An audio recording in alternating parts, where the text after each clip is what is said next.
Fala galera, tudo certo? Eu sou a Prof. Vika, tô te acompanhando nessas aulas de alfabetização, a gente tá pensando textos, vários tipos de textos, tá? Vocês já devem ter notado que eu gosto bastante de falar sobre cinema. E então chegamos no momento que a gente vai falar quase que exclusivamente nesse módulo sobre cinema, tá? Porque tem muitos gêneros que envolvem a produção cinematográfica, a produção audiovisual. O que a gente vê mesmo é simplesmente um filme que passa na TV, né? Mas o que envolve isso, né? Como é que alguém decide fazer um filme? De onde que vem aquela história? O que aquela história realmente quer dizer? Ou então, que os personagens? Ou se tu pega simplesmente uma câmera e sai filmando tudo?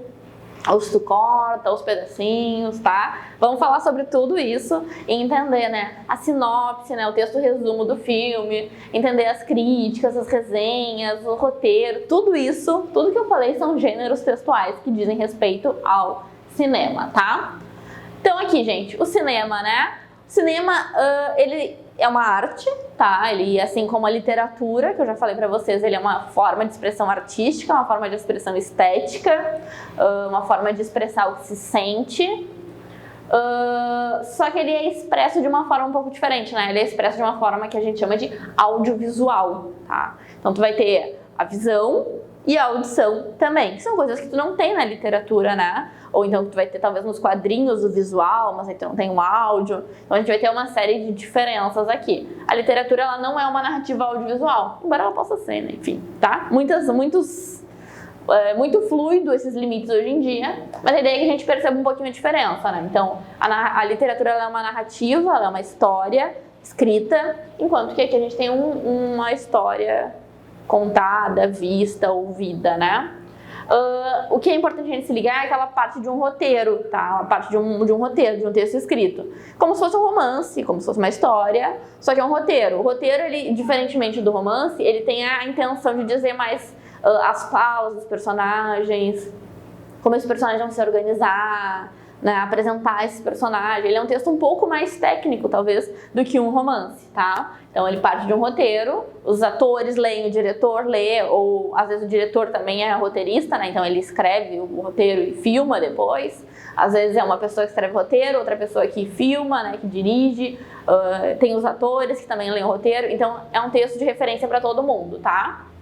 Não é apenas uma história, gente. Se liguem, tá? Às vezes a gente fica lá... Às vezes a gente tá cansado e tá a fim de ver qualquer coisa na TV ali, vai do Faustão, tudo bem, né? Aí vou ver um filme qualquer, um filme bobinho ali, que eu vou só dar uma risadinha. Tudo bem também, nenhum problema, tá? Agora a questão é que, se a gente às vezes ficar tão preso na história, mas o que aconteceu? Fulaninho namorou fulaninha e fez não sei o quê. Tá, tudo bem, ok? Só que daqui a pouco, por que será que isso aconteceu assim, né? Por que será que essa história tá sendo assim? Vamos sempre se questionar, tá? Vamos sempre desconfiar. Por que tá me contando essa história desse jeito? Por que essa personagem tá fazendo isso? O que ela vai fazer depois disso, tá?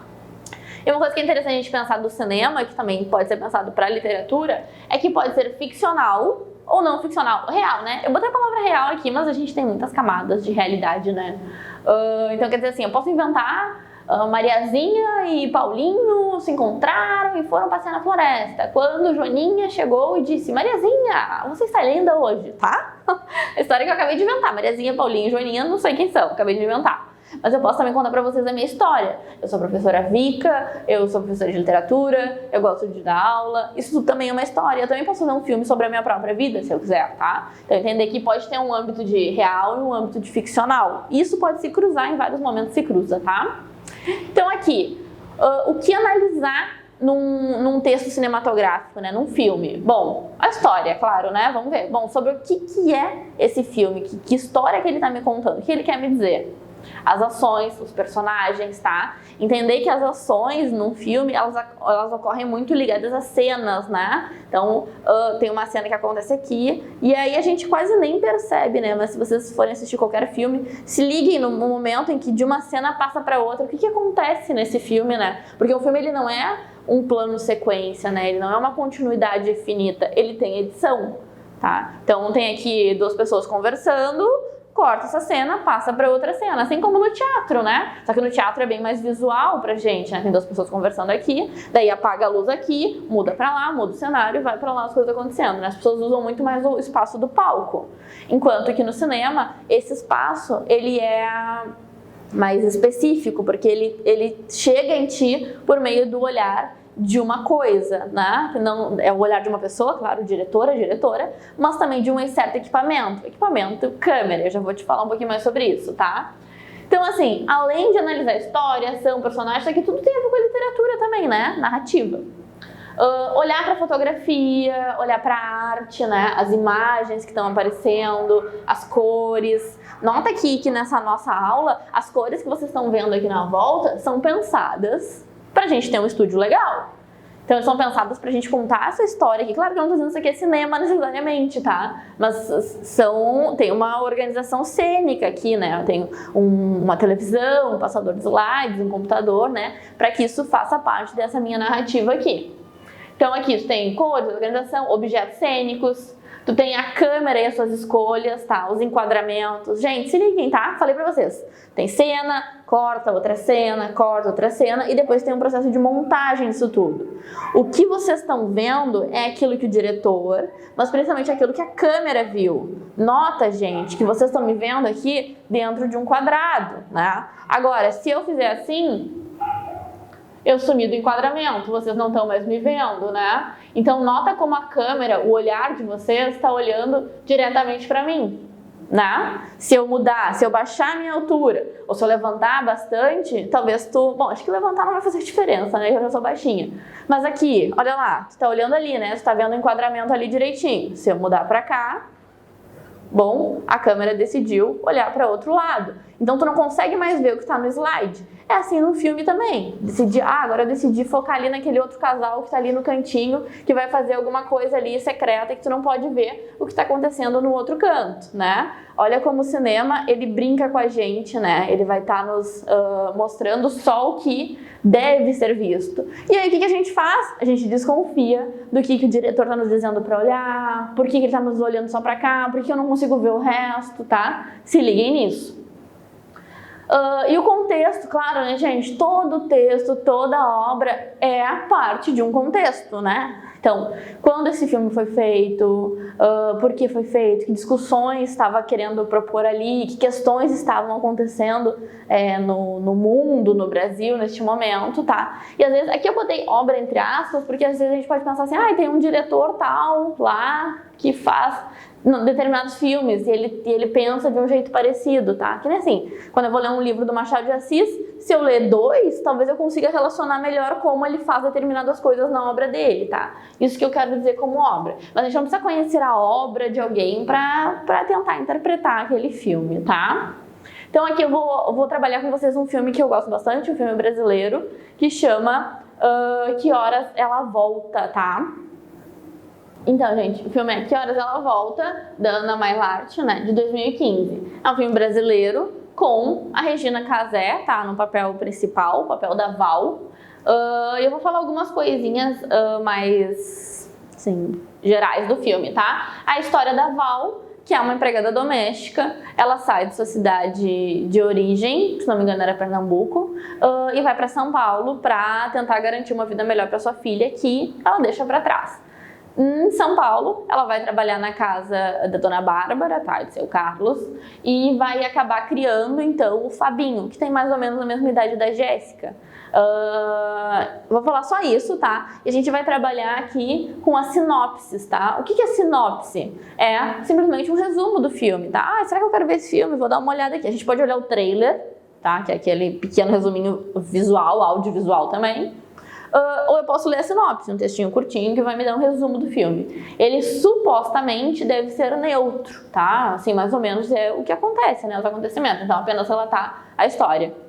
Val sai de sua terra natal, vai até São Paulo, lá começa a trabalhar como doméstica, né? Que é mais ou menos o que eu falei pra vocês. Aí eu trouxe aqui pra gente pensar duas sinopses que são bem parecidas, mas que tem algumas coisas diferentes. E a gente vai ver como todo texto, ele permeia alguma coisa do discurso, alguma coisa da intenção do autor, tá? Então aqui, a primeira sinopse é o seguinte: a pernambucana Val se mudou para São Paulo com o intuito de proporcionar melhores condições de vida para sua filha Jéssica.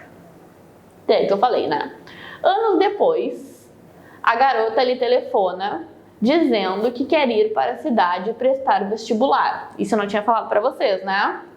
Os chefes de Val recebem a menina de braços abertos. Porém, o seu comportamento complica as relações da casa. Coisa interessante que eu não tinha falado pra vocês é justamente isso, né? A história, o mote todo, ele começa a acontecer quando a Jéssica, filha da Val, quer ir até São Paulo para prestar vestibular em São Paulo, né? Então tem uma série de questões aí, né? Como, por exemplo, como que essa menina que vem de uma camada super pobre da população, de uma região super mal prestigiada, né? Que se fala muito mal do Nordeste, que é inclusive um grande erro da parte das pessoas que falam mal, né? Um grande desconhecimento.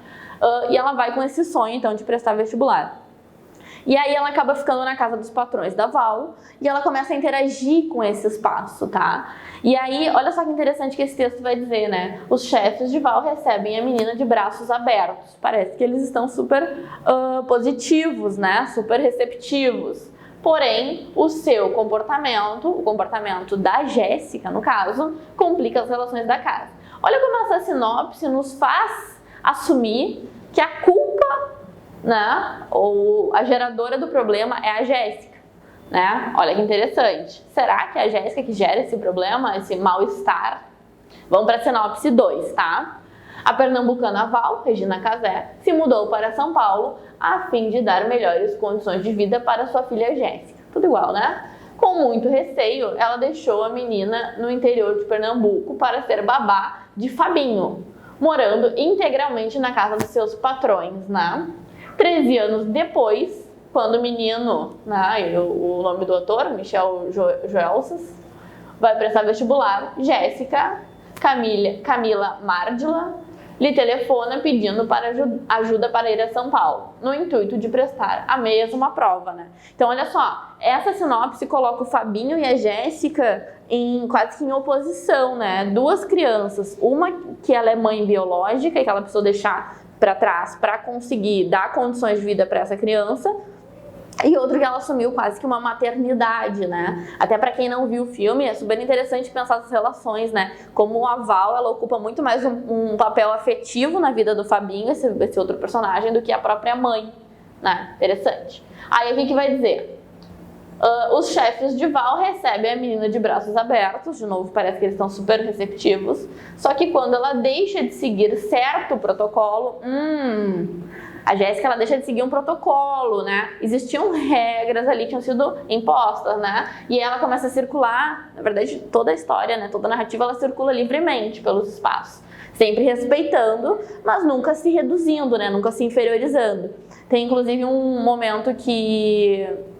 Da conversa da mãe e da filha, né? Da Val com a Jéssica, em que a Val diz: tu acha que tu é melhor do que todo mundo? E a Jéssica responde: eu não acho que eu sou melhor, eu só acho que eu não sou pior. Então, ela se vê num espaço de que ela deveria ser tratada igual a todo mundo, né? Mas não é necessariamente o que acontece, tá?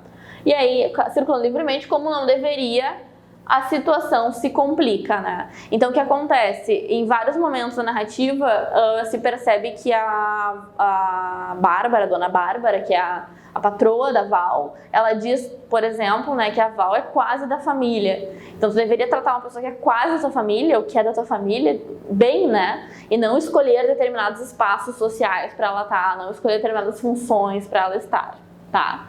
Então, gente, eu queria mais ou menos mostrar a diferença aqui. Os dois são resumos, os dois são textos bem parecidos, mas eles acabam, né, mostrando que aqui, no primeiro, parece que a Jéssica faz alguma coisa errada, né? Então, o comportamento complica as relações na casa. E aqui no segundo mostra que existia um protocolo, existiam regras que a Jéssica não estava necessariamente a fim de cumprir. Porque ela era rebelde, tanto faz? Não, gente. Talvez porque essas regras enfatizavam disparidades sociais. Então a gente tinha que estar de olho nisso para entender a pegadinha desse filme, tá? Então agora a gente vai continuar vendo daqui pra frente alguns outros filmes e a gente vai aprofundar essas relações aí. Tá certo, minha gente? Vejam esse filme, vale muito a pena, é um filme bem legal, bem interessante, faz a gente pensar muito, muito, muito, muito mesmo, tá? Bons estudos, não esqueçam que ver filme também é estudar, então bons estudos e até a próxima!